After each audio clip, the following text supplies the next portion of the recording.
Have you ever seen a YouTube ad go this way, or that way, or this way, or that way, or I'm not even going to continue? If you've seen it, comment on this video with hashtag #1 and then describe what you saw. Basically, a YouTuber who makes homophobic videos and anti-transgender videos and sexist videos about women somehow got YouTube to think that it was a ad promoting being transgender instead of criticizing being transgender. And for some time period, until numerous YouTube viewers complained to YouTube, this horrible anti-transgender ad set to the tune of a children's song was running on pro-transgender and pro-gay rights videos on channels with like huge amounts of views like Vice.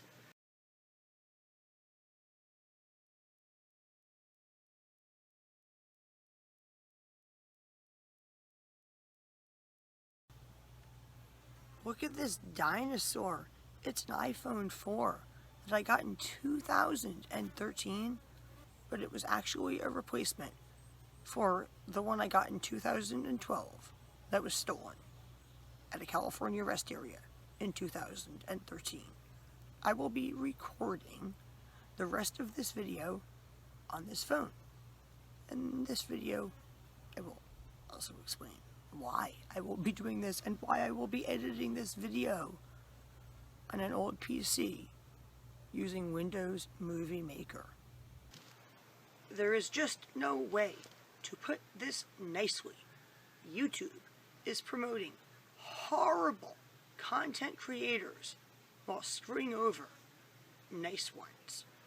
In this video, I am going to talk about two categories of content creators that YouTube is promoting, why it is horrible that they are doing so, and how this affects people who have YouTube channels that YouTube does not promote, or actually tries to demote by doing things like ghost banning. So, I'm going to talk about men who make homophobic or sexist videos who are promoted by YouTube, and food vloggers who do irresponsible things like not following COVID safety guidelines or buying a bunch of food that they don't eat that just goes to waste just to make videos.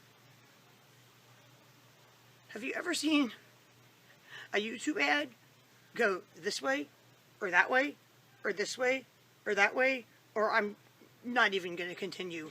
If you've seen it, comment on this video with hashtag #1 and then describe what you saw.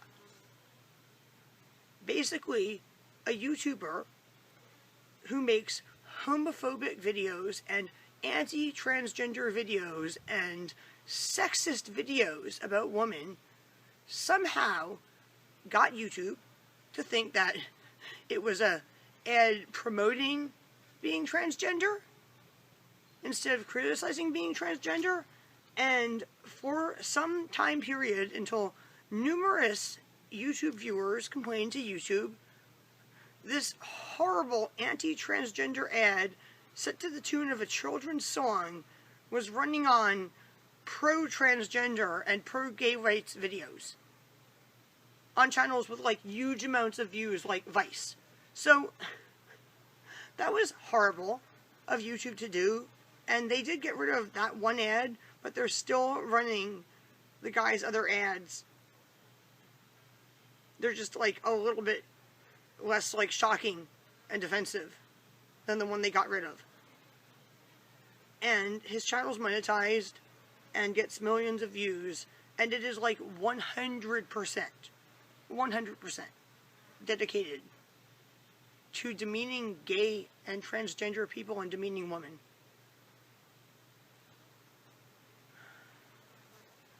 During the COVID-19 pandemic, lockdown, when I was not allowed to leave my house, or when I was not allowed to go out in public without a mask and had to stand 6 feet away from other people, I watched food vloggers travel around the world, either not wearing masks or wearing them under their noses, not over their noses, or wearing them but pulling them down to sample food in busy markets in Asia, and then putting them back on.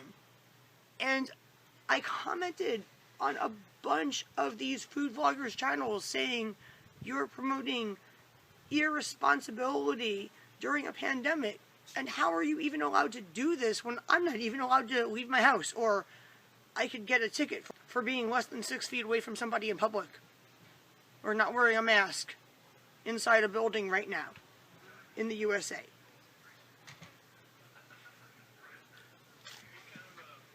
Please don't walk through playing some video on your phone. I'm sorry. Well, show people what you're doing.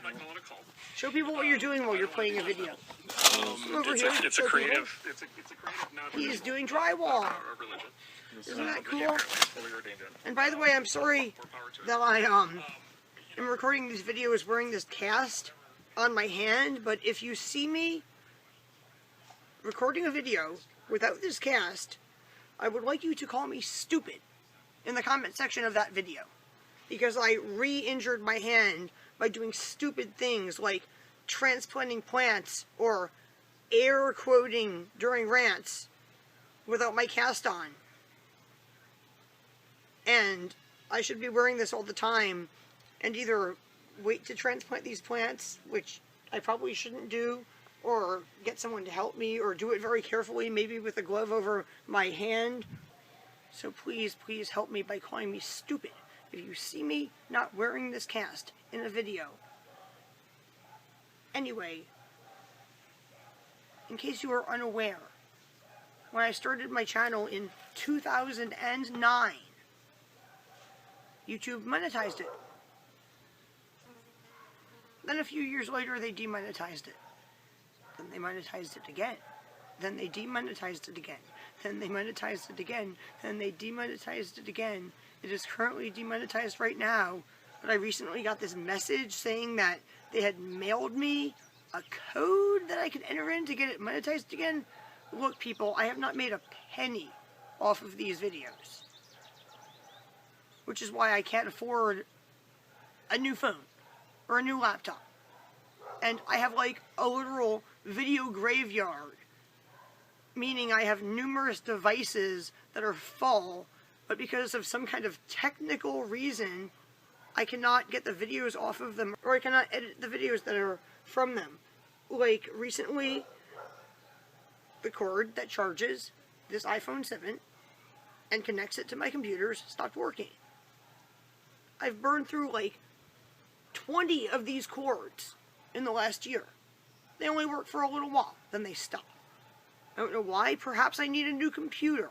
Perhaps the port on this is going out. Perhaps the USB drives on my computer are going out. I don't know. And with no monetization, I can't exactly invest into getting new computers when we're still trying to like do major repairs on my house by ourselves because we cannot afford to hire contractors.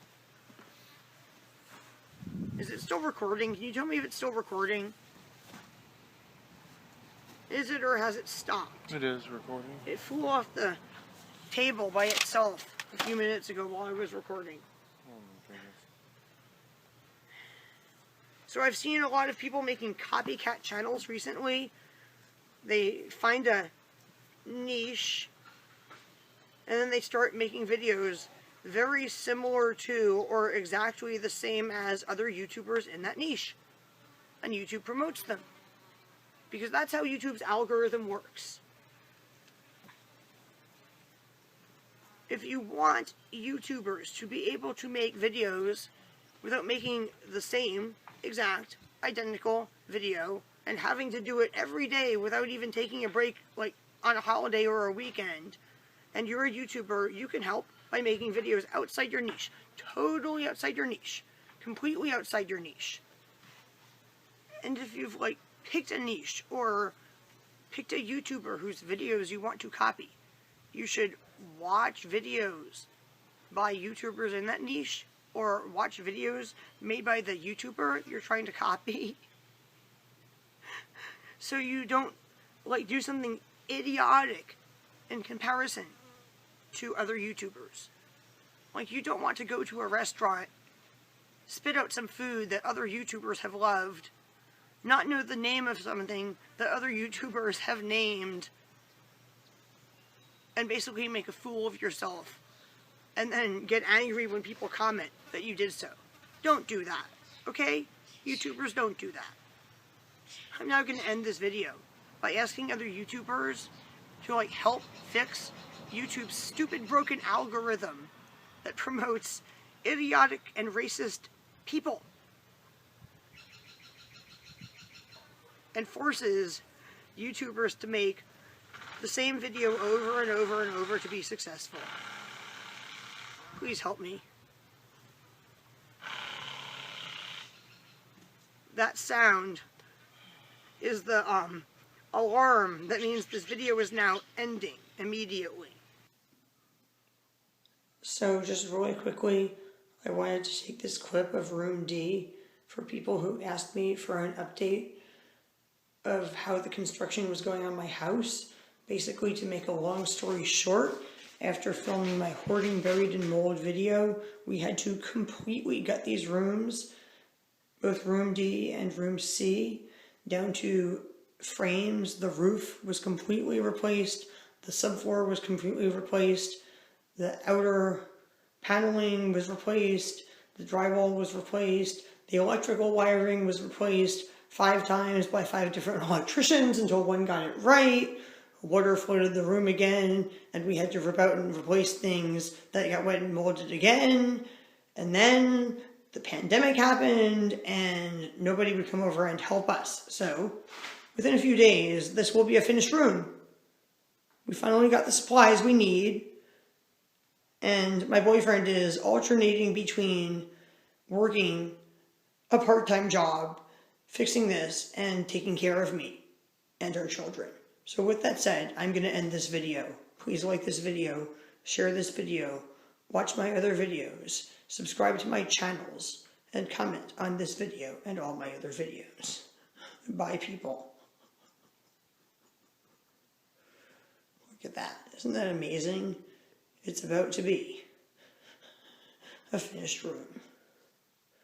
And if you're wondering why the drywall looks like wackadoodle crazy on this wall here, it's because this wall has studs like 1.5 to 2 feet apart going through the whole wall. And there was just like no way to put drywall up on it evenly, so we did what the previous homeowners did and covered up the bad drywall job with this horrible uneven mudding pattern that has been used similarly to what the previous owners did to like my entire house.